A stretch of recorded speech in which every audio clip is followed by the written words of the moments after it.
Ho ho ho ho ho. Halo sobat-sobat Yakuza Family. Apakah kalian masih waras? Atau sudah depresi karena mental health? Ya, namanya juga kehidupan sob. Di video sebelumnya, kita telah membahas chapter 7 kitab Cross. Buat kalian yang belum nonton, langsung cus aja, link ada di deskripsi. Nah sekarang, di sesi kita kali ini, gue akan mereview komik Cross chapter 8-9 yang berjudul Boya Harumichi versus Rindaman Final. Nah sebelum mulai, gue mau minta kalian untuk tonjok tombol subscribe-nya dan support akun ini agar semakin berkembang. Nah tanpa berbasa-basi, mari kita mulai. Now, mau? Please? Dozo. Cerita dimulai dengan latar kota Toarushi. Terlihat Boya yang sedang mengencangkan sabuk bertuliskan bullshit. Terlihat emosi dari wajah Boya yang sepertinya sedang mencari keberadaan Rindaman agar Boya bisa bertarung ulang dengannya. Dari belakang terlihat Yasuda yang mengikuti Boya dan Yasuda berkata, "Tunggu sebentar Harumichi-kun, gue bilang tunggu dulu, lu nggak akan mungkin bisa menemukan dia, apalagi hanya dengan berjalan-jalan tanpa arah. Lagian, suatu saat dia pasti akan muncul lagi di sekolah, jadi tenanglah sedikit." Lalu Boya bergegas menghampiri Yasuda, dan Boya pun menjedot Yasuda dengan kepalanya. Lalu Boya memarahi Yasuda. "Tenang? Bagaimana mungkin? Gue bisa tenang setelah kejadian itu, idiot." Lalu Yasuda menjawab, Sakit. Jangan tiba-tiba mukul gue tanpa alasan begitu dong. Gue kan udah bilang untuk tidak macam-macam dengan orang itu kan." Dan bisa kita lihat kepala Yasuda yang benjol. Lalu Nani? Boya melihat sesuatu dan dia merasa jika itu adalah Rindaman. Dengan nafsu birahi kepada Rindaman, Boya langsung berlari melompati pagar. Namun bukan Rindaman yang ditemui Boya, malah nenek-nenek jir. Terlihat Boya yang kecewa dengan ekspektasinya. Lalu Boya yang kesal mendorong nenek tersebut dengan menjedotinya. Lalu Boya berkata kepada sang nenek, "Jangan membuat orang salah sangka seperti itu dong. Dasar Bakayaro." Lalu sambil membayangkan wajah Rindaman, Boya berkata, "Gue nggak peduli dengan rumor. Kalau dia pernah membunuh orang atau ia sangat kuat sekalipun, gue nggak peduli. Gue hanya ingin tahu keberadaan orang yang sudah menghajar gue. Gue belum pernah merasakan dipukul seperti itu sebelumnya. Bukan gaya gue untuk membiarkannya seperti itu lewat begitu saja. Karena sekarang gue udah panas. Ada sesuatu yang ingin gue sampaikan pada bajingan itu. Dan tentunya dengan tinju ini." Yasuda yang mendengarkan ultimatum dari Boya, dirinya langsung auto merinding mendengarnya. Sekarang cerita berpindah di sekolah SMA Suzuran. Di sebuah atap sekolah terlihat Yasuda yang sedang melaporkan sebuah kejadian kepada trio Ebizuka. Lalu Pon bertanya kepada Yasuda, "Bagaimana dengan Boya sekarang?" Lalu Yasuda menjawab, "Warna matanya berubah dan sekarang dia sedang mencari Rindaman kemana-mana." Mendengar ucapan Yasuda, Pon merespon dengan berkata, "Begitu ya, kurasa bahkan Boya sekalipun tidak akan bisa mengimbangi Rindaman." Dengan wajah yakin, Hiromi berkata, "Gue penasaran soal itu, dan kenapa Rindaman bisa menghajar Boya?" Lalu Yasuda menjawab, "Siapa yang tahu? Gue kan sedang di toilet, jadi gue nggak yakin kenapanya. Tapi sepertinya alasan Boya dihajar gara-gara Boya bertanya padanya tentang apakah Rindaman pernah membunuh orang atau tidak." Nani? Mendengar ucapan Yasuda, Pon dan Mako dibuat shock mendengarnya. Lalu Pon berkata, Dia berbicara dengan ceroboh." By the way, biar gue ingetin dikit. Sebenarnya alasan terbesar Boya dipukul oleh Rindaman karena Boya berkata hal tabu di depan wajah Rindaman langsung dengan bertanya apakah Rindaman seorang pembunuh. Dan karena itulah Rindaman tanpa basa-basi langsung menghajar Boya. Tapi kesampingkan poin utama, di sisi lain Rindaman pribadi juga penasaran tentang seberapa kuat Boya Harumichi, yang mana Boya telah mampu membantai fraksi trio Ebizuka dan fraksi Bando Ippa, dan itu dilakukan hanya dengan kekuatan Boya seorang. Nah sekarang kembali ke topik. Lalu Yasuda berkata kepada Hiromi, "Gue udah memberitahu Harumichi-kun tentang betapa menyeramkannya si Rindaman itu, dan gue udah berusaha menghentikan dia. Tapi kalau gue pikir-pikir, gue juga nggak tahu banyak soal Rindaman sih. Yang gue tahu dia mendapatkan julukan Rindaman karena kanji Hayashida, yang juga bisa dibaca Rinda. Jadi sebenarnya apa yang harus gue lakuin ya?" Lalu Hiromi berkata kepada Yasuda, "Percuma lu berusaha menghentikan Boya. Mereka berdua pergi ke sekolah yang sama. Mereka pasti akan bertemu satu sama lain, cepat atau lambat, itu pasti. Dan ini bukan soal jika atau soal kapan. Rindaman ya, gue udah memikirkannya akhir-akhir ini. Gue harus menggunakan kesempatan ini untuk belajar lebih banyak tentang dia." Lalu terlihat Pon dan Mako yang ingin pergi. Hiromi pun bertanya tentang apa yang ingin mereka lakukan. Lalu Pon menjawab jika nggak usah khawatir karena masih ada Bando yang mungkin akan mengangkat kepalanya lagi. Dan biar gue jelasin dikit, sepertinya di sini Pon dan Mako ingin pergi mengawasi Bando, dan tentunya itu dilakukan untuk berjaga-jaga jika nantinya seandainya Bando melakukan pergerakan yang mencurigakan. Nah, kembali ke topik. Lalu Yasuda berkata, "Hah? Bando? Gue pikir masalah itu sudah beres." Lalu Pon menjawab, "Pikirkan saja tentang dirimu sendiri, bro." Lalu Hiromi berkata kepada Yasuda agar ia menemuinya setelah pulang sekolah nanti. Dan Yasuda berkata jika tentu saja. Lalu Yasuda bertanya tentang apa yang sedang dipikirkan Hiromi. Lalu Hiromi menjawab, "Ya, orang itu seharusnya bisa memberikan kita banyak informasi tentang Rindaman." Lalu Yasuda bertanya kepada Hiromi tentang apakah Boya nantinya akan baik-baik saja. Lalu Hiromi menyuruh Yasuda agar tenang. Dan Hiromi berkata jika semakin gencar si Boya mencari Rindaman, maka semakin kecil kemungkinan dia akan menemukan Rindaman. Dan sepertinya Hiromi dan Yasuda nantinya akan mengunjungi seseorang informan yang mampu memberikan sebuah informasi. Sekarang cerita berpindah di kota Toarushi dengan Boya yang terus mencari keberadaan Rindaman. Lalu dengan kesal Boya berkata, "Sial, kemana gerangan keparat itu pergi? Dia pasti ada di suatu tempat di kota ini." Lalu Boya berpikir untuk melepas penutup luka di wajahnya. Namun di saat ia ingin melepasnya, Boya melihat Rindaman dari jauh dan terlihat Rindaman yang bersama dengan kerumunan orang-orang. Boya pun bergegas berlari mengejar Rindaman dan Boya menyuruh para warga untuk minggir. Dari jauh Boya meneriaki Rindaman dengan emosi. Namun lagi-lagi itu si nenek-nenek yang mirip dengan Rindaman. Boya yang terkejut menabrak sebuah palang rambu jalan. Terlihat Boya dengan wajah kecewanya dengan Rindaman yang tidak sesuai ekspektasinya lagi. Lalu sang nenek berkata, "Ah, kamu kan orang yang tadi. Sebenarnya apa sih masalahmu? Kamu punya dendam pada aku ya? Gara-gara kamu, aku pingsan selama 20 menit dengan sundulan kepala itu. Lagian kenapa kau punya dendam sih?" Lalu tanpa basa-basi, Boya pun menjedoti kembali sang nenek Jir. Dengan kesal, Boya memarahi sang nenek dengan mengatainya bodoh dan menyuruh sang nenek agar tidak berkeliaran di sekitar jalan. Lalu Boya langsung pergi meninggalkan sang nenek. Nih guys, tolong jangan dicontoh tindakan dari Boya satu ini. Meski ya sebenarnya ini cuma komedi dari sang autor. Jadi tolong nikmatin aja dan jangan terlalu dipikirin. Dan gue yakinlah para penonton channel ini sudah cukup dewasa untuk menikmati dark jokes. Dan juga kedepannya gue nggak akan jelasin lagi soal komedi gelap kayak gini. Oke. Dengan wajah serius, Boya berkata dalam hatinya, "Lagi pula saat gue pikir itu adalah dia, kenapa gue gemeter untuk sesaat ya? Memangnya Rindaman semenakutkan itu? Tidak mungkin.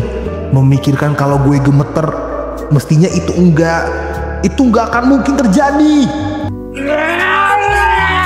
Lalu Boya yang kesal menendang sebuah papan iklan hingga terpental. Dan biar gue jelasin dikit, di sini Boya sepertinya cukup merinding hingga membuat dirinya gemetar. Dan itu terjadi hanya karena ia memikirkan Rindaman dan kekuatan Rindaman yang mengerikan itu. Meski begitu, merindingnya Boya hanya terlintas sebentar di pikirannya dan bukan yang sampai bikin mentalnya jadi ciut. Sekarang cerita berpindah di sebuah gedung yang sedang dibangun di kota Toarushi. Intinya ini adalah tempat konstruksi. Terlihat Yasuda dan Hiromi yang sedang menuju gedung yang sedang dikonstruksi itu. Di sini terdapat sebuah dialog di antara mereka. Hiromi, Katsuragi Genjiro, lu pasti pernah mendengar namanya kan? Yasuda, ya gue pernah dengar. Hiromi, dia benar-benar seorang senior yang terkenal. Diketahui semua orang. Jika lu menyebut Katsuragi dari Suzuran, dia lulus 2 tahun yang lalu. Yasuda, oh begitu ya.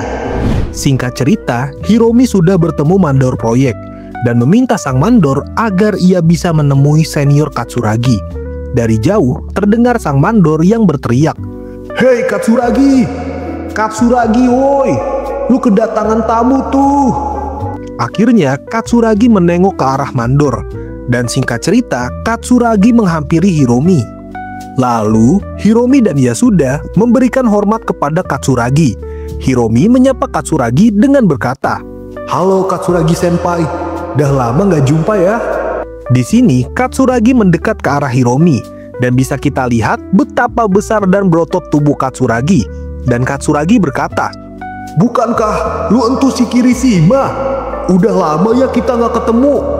Sambil menutup sebelah kupingnya, Hiromi berkata, "Suara lu masih besar seperti biasanya ya." Katsuragi berkata, "Begitulah. By the way, bukannya lu datang ke sini untuk merokok, iya kan?"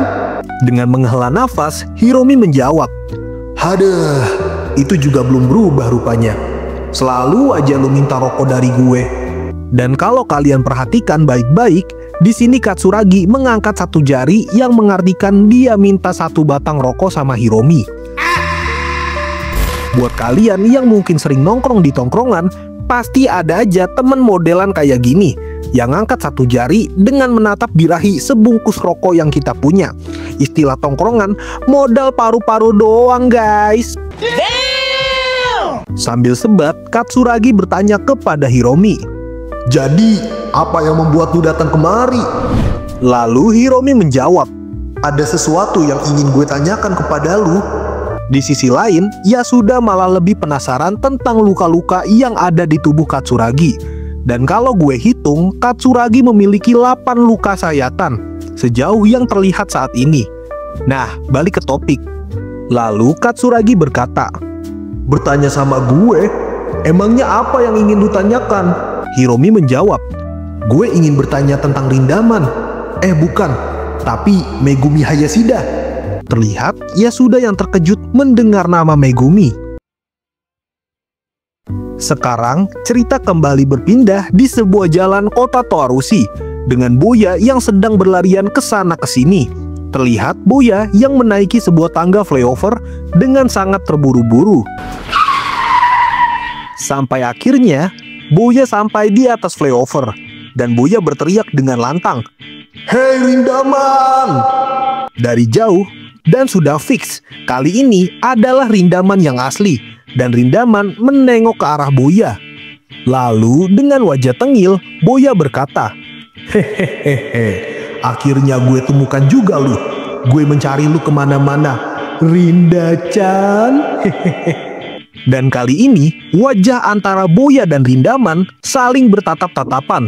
Dan Boya berkata kepada Rindaman, "Jika bagaimana kalau kita berjalan-jalan sebentar?" Yang tentunya ini adalah ajakan bertarung. Sementara itu, cerita berpindah di sebuah area konstruksi. Terlihat wajah kaget Katsuragi setelah mengetahui alasan Hiromi datang untuk mengetahui tentang Megumi alias si Rindaman. Di sisi lain, ia sudah terkaget dengan nama alias Rindaman yang ternyata bernama Megumi. Dalam hatinya, ia sudah merasa jika nama Megumi sama sekali tidak cocok untuk Rindaman. Ya coba kalian bayangin aja guys, perawakan serem, masa namanya Megumi? Dengan wajah serius, Katsuragi bertanya kepada Hiromi tentang apa yang ingin ia ketahui tentang Megumi. Dan Hiromi berkata, "Gue ingin tahu tentang dia yang sebenarnya, bukan tentang Rindaman, tapi gue ingin tahu soal Megumi Hayashida." Mendengar jawaban Hiromi, Katsuragi merenung sebentar. Lalu Hiromi melanjutkan perkataannya, "Lu tahu ceritanya kan? Hanya lu orang yang ia dengarkan. Saat gue pertama kali bisa berbicara dengannya, dia menyebutkan nama lu." Kocaknya, di saat Hiromi sudah serius, Katsuragi malah memotong topik dengan dirinya yang meminta sebatang rokok lagi kepada Hiromi. Tentunya Hiromi yang gak punya pilihan memberikan rokok Samsu ketengannya kepada Katsuragi. Setelah disogok, akhirnya Katsuragi mulai serius. Sambil sebat, Katsuragi berkata, "Banyak orang yang ingin membalas dendam setelah dihajarnya. Mereka datang kepada gue dan bertanya tentang keberadaannya. Tapi baru lulah satu-satunya orang yang ingin tahu tentang Megumi Hayashida." Dengan wajah serius, Katsuragi berkata kepada Hiromi jika si Rindaman bukanlah seorang pembunuh. Mendengar pernyataan Katsuragi, Hiromi dan Yasuda cukup terkejut. Lalu Katsuragi melanjutkan ceritanya. "Tapi memang benar kalau ayah dan kakak laki-lakinya sudah meninggal. Ya sebenarnya mereka bukanlah ayah dan kakak kandungnya. Gue dengar darinya, ayahnya yang sebenarnya meninggal karena suatu penyakit saat Megumi masih kecil. Lalu saat ia masih duduk di sekolah dasar, ibunya yang janda berniat menikah lagi dengan seorang lelaki yang memiliki anak yang duduk di sekolah menengah. Namun kemudian ibunya meninggal dalam sebuah kecelakaan sebelum hari pernikahannya. Kemudian Megumi ditentukan untuk tinggal bersama dengan calon ayah tiri dan kakak tirinya. Ayah tirinya adalah seorang pria yang baik dan memperlakukan Megumi seperti anak kandungnya sendiri. Tidak, bahkan lebih dari itu, ayah tirinya benar-benar menyayanginya." Dengan wajah serius, Katsuragi berkata, "Namun, masalahnya adalah kakak tirinya." Terlihat Hiromi dan Yasuda yang mulai serius mendengarkan perkataan Katsuragi. Katsuragi berkata, "Kakak tirinya, ia mulai cemburu dan berpikir kalau Megumi telah merebut ayahnya. Lalu ia juga mendapatkan semacam stres karena ujian sekolahnya. Pokoknya tiba-tiba dia berperilaku jadi aneh dah. Lalu suatu hari ia berkelahi dengan ayahnya karena suatu hal sepele. Kakak tirinya pun mengambil pisau dan menusuk ayahnya dengan pisau dapur itu." Megumi yang baru saja kembali dari sekolahnya berjalan masuk ke dalam rumahnya, dan kemudian Megumi melihat kejadian itu, mencoba untuk menghentikan kakaknya. Lalu mereka berdua memperebutkan pisau. Kemudian pisau itu tertancap pada kakak tirinya dan kakaknya pun meninggal. Dan 2 hari kemudian ayahnya pun juga menghembuskan nafas terakhirnya. Mendengar kisah Rindaman, terpancar wajah sedih dari Hiromi dan Yasuda. Lalu Katsuragi melanjutkan ceritanya. "Itu merupakan sebuah kecelakaan. Megumi sama sekali tidak melakukan kejahatan. Walaupun begitu, ia selalu mengingatnya, seakan-akan itu adalah kesalahannya. Bahkan sampai hari ini, hal itu masih mempengaruhi dirinya. Rumor yang buruk itu terus saja mengikutinya. Lebih dari itu, karena tubuhnya besar, tak seorang pun yang ingin mendekatinya karena takut. Lalu sewaktu ia kelas 2 SMP, kakeknya kemudian menjadi walinya dan memindahkannya ke kota. Setelah itu, dia selalu saja menyendiri." Nah, sekarang kalian jadi tahu kan kisah tragis dari Rindaman yang alias Megumi Hayashida. Betapa tragis hidupnya. Megumi jadi yatim piatu, udah gitu di keluarganya yang baru, ayah tirinya malah mati ditikam kakak tirinya. Dan akhirnya Rindaman jadi sebatang kara sekarang. Mungkin salah satu faktor mengapa si Rindaman menjadi karakter tertutup alias introvert bisa jadi karena tragedi-tragedi yang terus menghantuinya. Nah, sekarang kembali ke topik. Setelah kelar bercerita, lagi-lagi Katsuragi meminta rokok kepada Hiromi. Bahkan bisa dilihat wajah Hiromi ampe asam ngelihat gelagat senior satu ini. Teringat sesuatu, Katsuragi berkata kepada Hiromi, "Oh iya, benar juga. By the way, gue denger lu sempat berkelahi sama Bando. Bukankah Megumi membantu lu? Lu udah bilang makasih belum sama dia? Terlihat wajah syok Hiromi yang mendengar fakta tersebut. Lalu Hiromi berkata, jadi memang dia ya yang membawa gue ke rumah sakit waktu itu. Dengan menyilangkan tangannya, Katsuragi bertanya kepada Hiromi tentang apa dirinya tidak mengetahui hal itu. Sekarang cerita berpindah di sebuah kolong jembatan dengan Rindaman dan Boya yang sedang mengobrol. Terlihat Rindaman yang bertanya kepada Boya, apa yang lu mau? Membawa gue ke tempat seperti ini? Dari jauh kita bisa melihat Boya yang sedang melakukan pemanasan kaki. Lalu Boya berkata kepada Rindaman, tak ada gunanya untuk membicarakan itu. Waktu itu pukulan lu bener-bener bagus. Gue bisa merasakannya dari kepala hingga ke kaki rasanya. Tapi sekarang giliran gue. Oh yeah. Kita bisa melihat betapa seriusnya Boya menatap Rindaman dengan tekad penuh percaya diri. Lalu Boya mendekat ke arah Rindaman dan berkata, untuk menghargai pukulan lu itu, akan gue beritahu lu satu hal. Sebenarnya gue menyembunyikan rahasia ini dari semuanya, bahkan hingga saat ini. Tapi gue yakin nantinya lu akan bertanya, bagaimana lu bisa sekuat ini? Dan lu akan berucap itu setelah kita bertarung. Jadi gue akan beritahu lu sekarang. Terlihat Boya melangkah maju dengan membisiki Rindaman, sebenarnya gue berlatih di tempat kakek petapa kura-kura. Lalu Boya berteriak dengan lantang, ayo awan kinton. Lalu Boya mengelabui Rindaman dengan menunjuk ke arah belakangnya. Dan Boya berkata, woi lihat, di sana itu awan kinton. Dan dungunya Rindaman malah percaya dan menengok ke belakang. Dan Boya bersiap memberikan pukulan keras miliknya. Dan pukulan keras tepat sasaran mengenai wajah Rindaman. Dan Boya berkata, kena lu, Mbak Kayaro. Rindaman pun terpental dan tersungkur ke tanah. Terlihat Boya seperti gorila di sini. By the way, buat yang nggak tahu awan kinton itu apa, jadi awan kinton terinspirasi dari film Dragon Ball. Dan awan kinton merupakan awan ajaib milik Goku dan biasa digunakan untuk alat transportasi Goku sewaktu ia belum bisa terbang.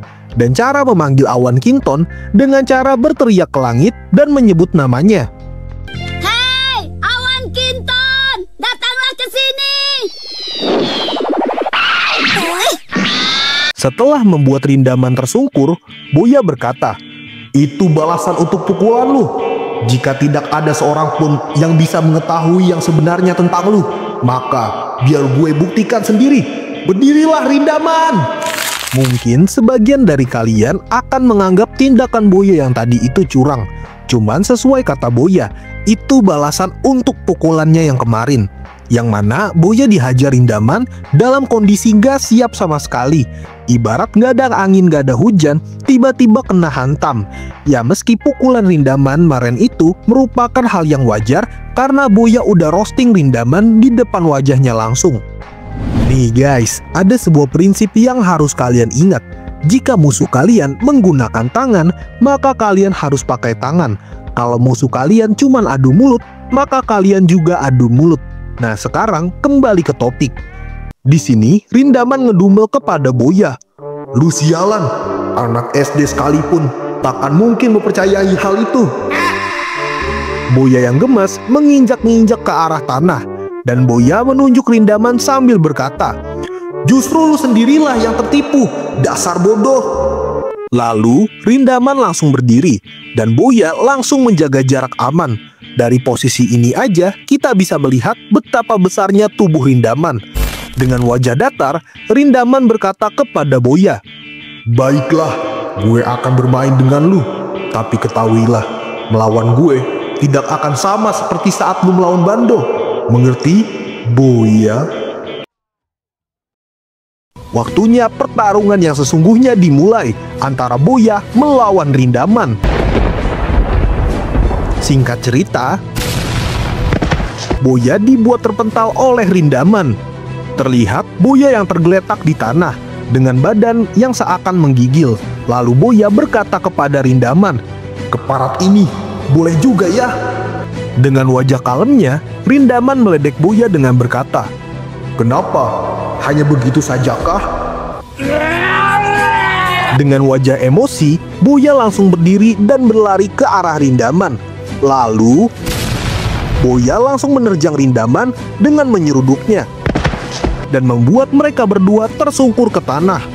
Tidak sampai di situ, Boya dan Rindaman bergegas berdiri dan lagi-lagi Boya meninju wajah Rindaman. Lalu Boya menendang Rindaman. Namun sayang, kali ini tendangan dari Boya berhasil ditepis oleh Rindaman. Dan sekarang Rindaman menendang balik ke arah Boya, tapi Boya juga berhasil menepis tendangan Rindaman. Sampai akhirnya Boya mencoba menjaga jarak aman dari Rindaman. Di sisi lain terlihat Rindaman yang sepertinya mengalami cedera di tangannya. Sekarang Boya maju ke arah Rindaman dengan penuh semangatnya. Terlihat Boya maju ke arah Rindaman dan menggunakan sebuah teknik kuncian seperti pegulat. Lalu Boya mengangkat tubuh Rindaman yang besar itu dan mencoba untuk membantingnya. Dan bener aja, bantingan keras berhasil dilakukan Boya dengan mulus. Dari sini kita bisa mendengar jeritan dari Rindaman. Namun tentunya Rindaman merupakan seorang monster yang tidak akan mudah jatuh begitu saja. Rindaman dan Boya langsung berdiri kembali.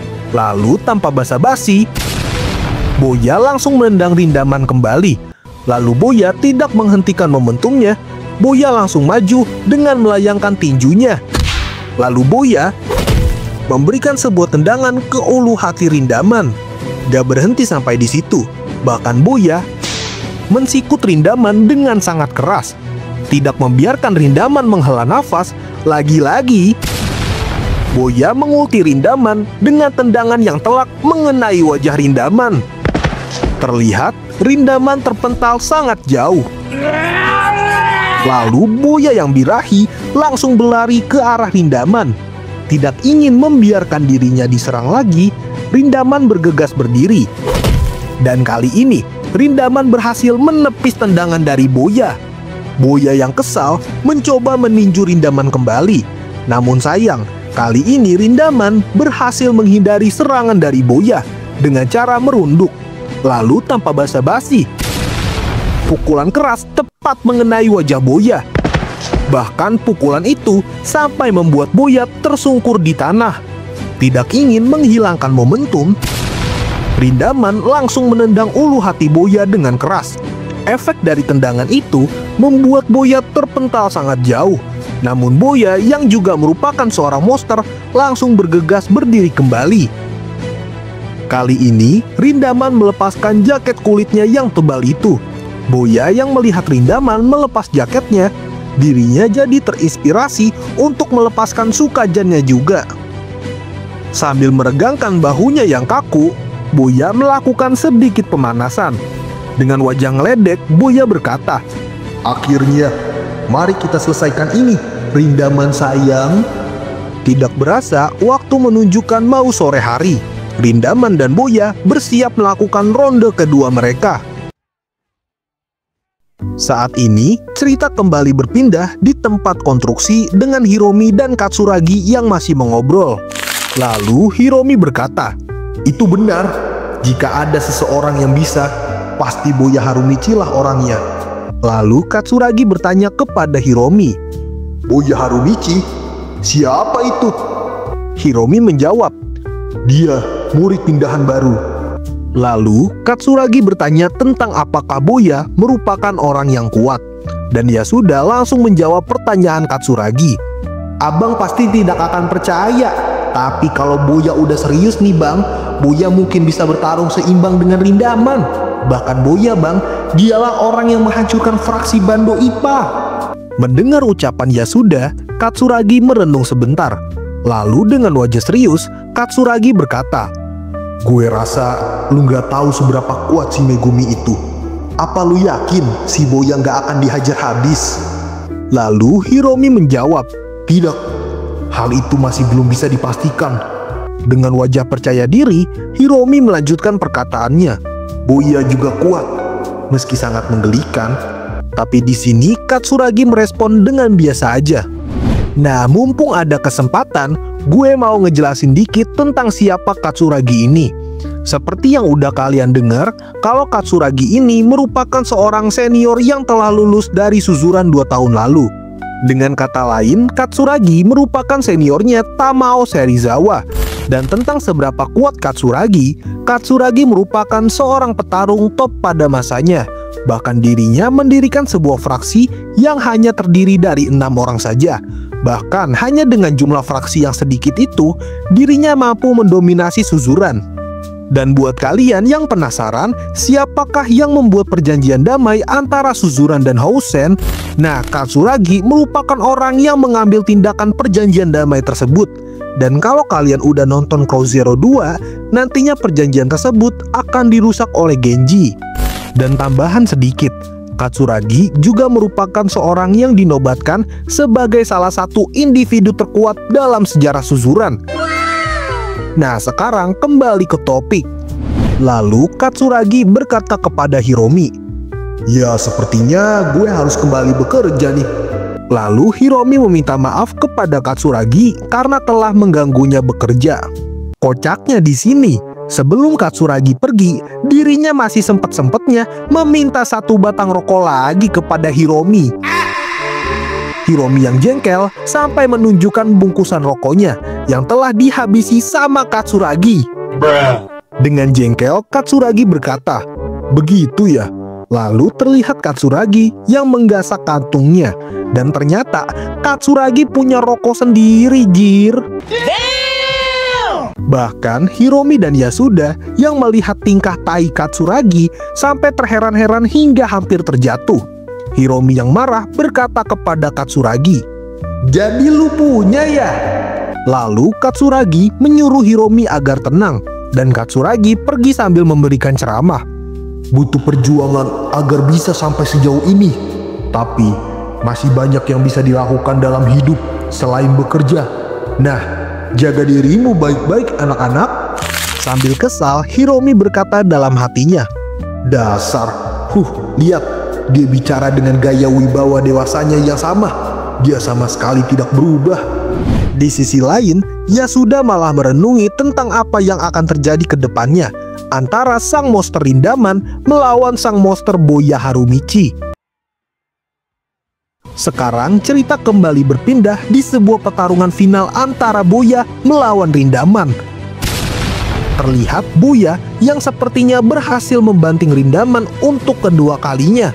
Lalu Boya langsung bergegas berdiri dan Boya menendang kepala Rindaman.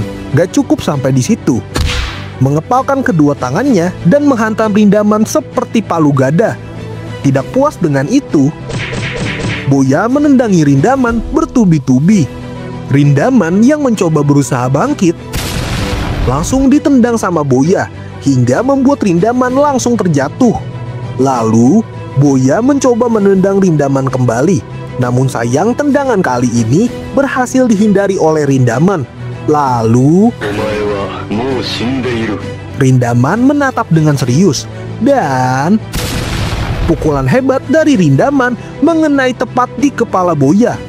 Namun Rindaman yang tidak ingin kehilangan momentum kembali melancarkan serangan di wajah Boya. Dan pukulan super serius tepat mengenai wajah Boya. Bahkan hasil pukulan itu membuat Boya terpental sangat jauh. Lalu Boya pun berlari kencang ke arah Rindaman. Dan lagi-lagi Boya menyeruduk ulu hati Rindaman.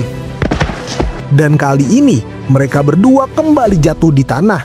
Boya yang tidak ingin kehilangan momentum menaiki Rindaman dan memukuli kembali Rindaman bertubi-tubi.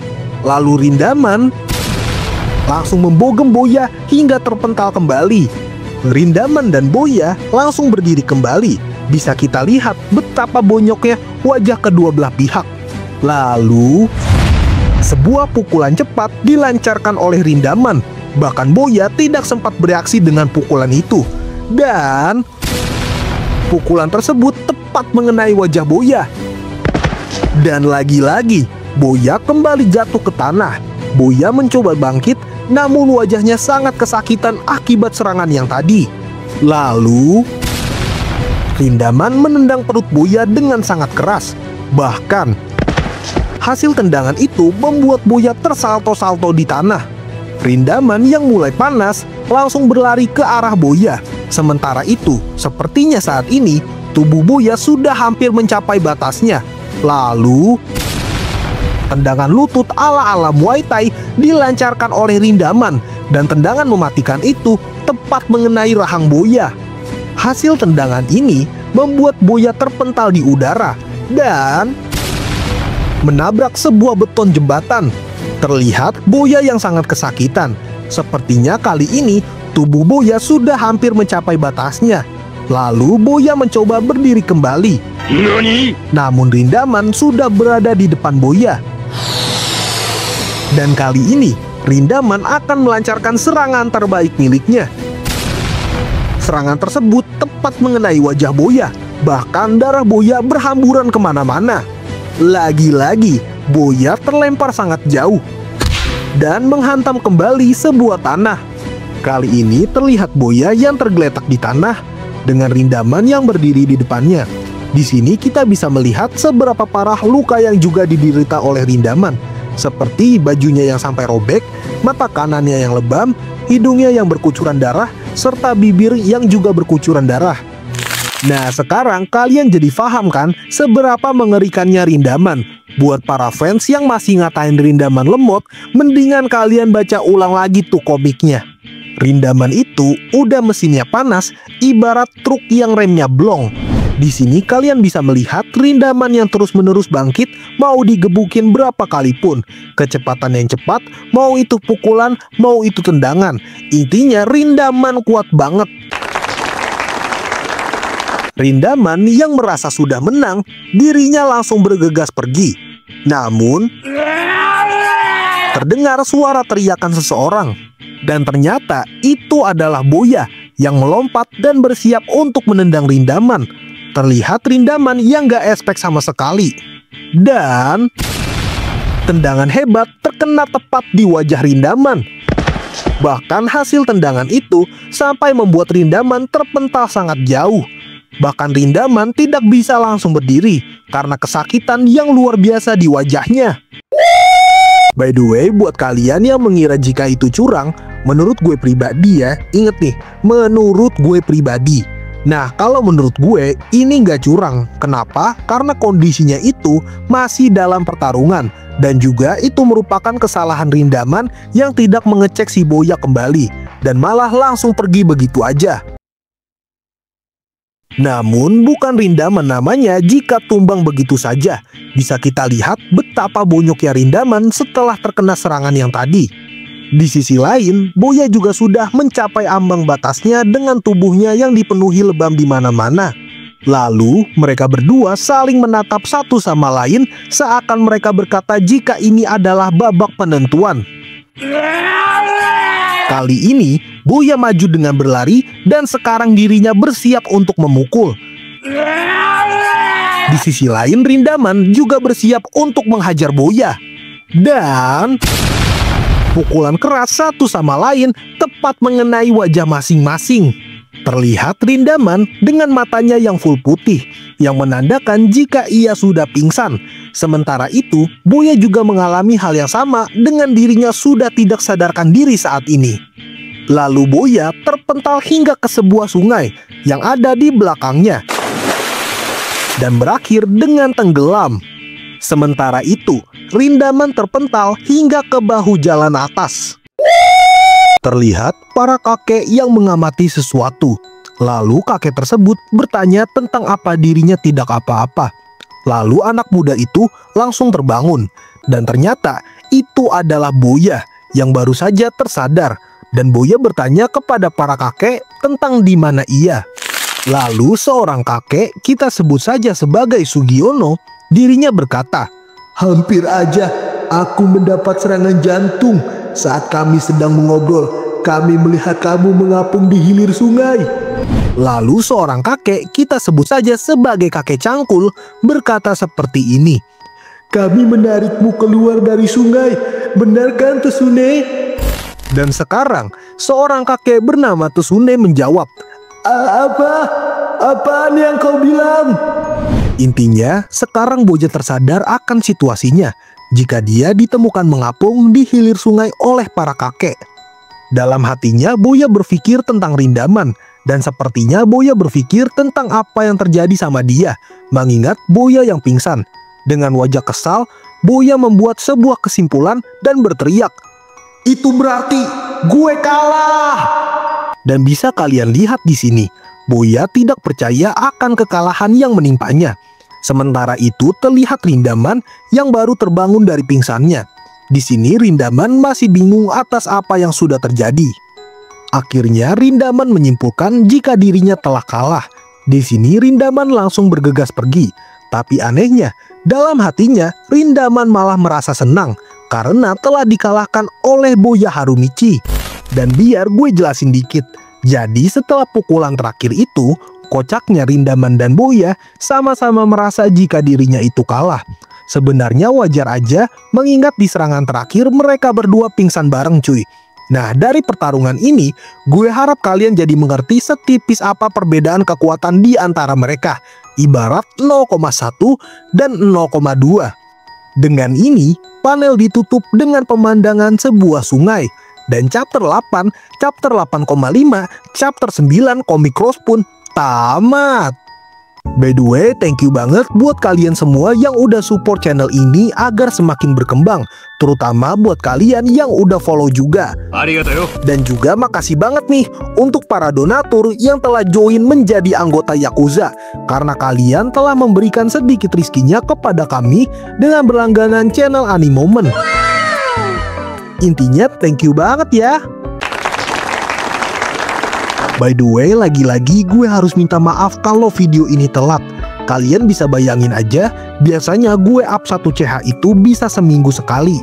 Dan kali ini gue gabungin 3 chapter sekaligus, yaitu chapter 8, chapter 8,5, dan chapter 9. Udah gitu proses pembuatan video ini lumayan rumit. Jadi gue harap kalian mau memaafkan admin atas keterlambatan ini. By the way, thank you banget buat kalian yang udah isi polling ini. Di sini terdapat 224 suara memilih untuk tertarik join membership Animomen dengan gue naikin harga yang sekarang di harga 10.000. Tapi nantinya kalian akan mendapatkan akses komunitas Discord yang bernama Yakuza Family. Dengan join Discord ini, nantinya kalian akan mendapatkan banyak akses. Seperti dapat mengobrol sesama fan cross Animomen, dan nantinya di sini ada sesi diskusi seputar cross. Dan gue akan jamin komunitas ini no toxic, karena gue nggak mau komunitas yang gue buat jadi komunitas yang toxic. Di sini gue udah buat room yang bernama kotak saran, dan di sana kalian bisa memberikan saran atau melaporkan sesuatu kepada admin. Dan jika kalian melaporkan ada anggota Yakuza Family yang bermasalah, atau gue sendiri yang menemukan anggota yang toksik ini, sang anggota akan kita sidang di ruang pengadilan member. By the way, di sini juga ada gelar komandan Yakuza. Emangnya apaan tuh bang gelar komandan Yakuza? Jadi gelar ini akan gue berikan kepada membership YouTube Animomen yang telah mencapai level Bitcoin. Dan untuk mengapresiasi seorang yang udah mencapai tahap ini, maka gue akan memberikan gelar kehormatan Komandan Yakuza. Ditambah lagi gue udah buatin sertifikat untuk mereka yang telah mencapai level ini. Dan selamat kepada Opai-kun yang telah mendapat gelar Komandan Yakuza yang pertama. Dan gak cuman itu aja, di sini gue juga udah buatin website baca komik lengkap All Universe Manga Cross. Semuanya lengkap, dah ada. Jadi lo tinggal baca aja. Mengingat gak ada akses legal baca komik Cross, jadi gue inisiatif buatin website untuk para anggota Yakuza Family. Dan tentunya harga pembuatan website itu mahal guys. Jadi gue nombok di sini demi kalian. Udah kelar? Belum. Gue juga udah buatin website nonton semua film live action Universe Cross. Kualitas HD cuy. What? Gak cuman live action. Di sini gue juga udah naro anime Cross tahun 1997. Dan tentunya semua itu udah dibikin jadi sub Indo. Dan masih ada fitur lain. Kalian juga bisa melihat galeri karakter Cross yang udah gue buat. Jadi dari sini kalian bisa melihat nama-nama karakter yang ada di komik tersebut. Bahkan gue ngasih 3 perspektif di galeri ini, seperti gambar dari sudut komik, lalu gambar dari sudut anime, dan juga gambar dari sudut live action, seandainya mereka jadi karakter nyata. Di sini gue juga udah naruh berita seputar Cross. Lo juga bisa upload karya fan art Cross lu di mari. Lu juga bisa dengerin playlist musik Cross yang udah gue buat. Bahkan lu juga bisa mabar game bersama di sini. Dan buat yang main game Point Blank, lu juga bisa mabar di mari atau ngajak admin duel. Tak jabanin pokoknya. Dengan value sebanyak ini, kalian cuma perlu langganan membership YouTube Animomen dan cuma 10.000 aja cuy. Ya hitung-hitung support admin juga kan. By the way, next video gue akan buatin urutan alur cerita All Universe Manga Cross. Ya jadi begitulah guys penjelasan materi gue kali ini. Buat kalian yang mau support gue, kalian bisa gabung ke anggotaan Yakuza biar kayak Om Timothy. Dan jangan lupa subscribe dan sebar video ini ke grup keluarga kalian, biar gue gak busung lapar.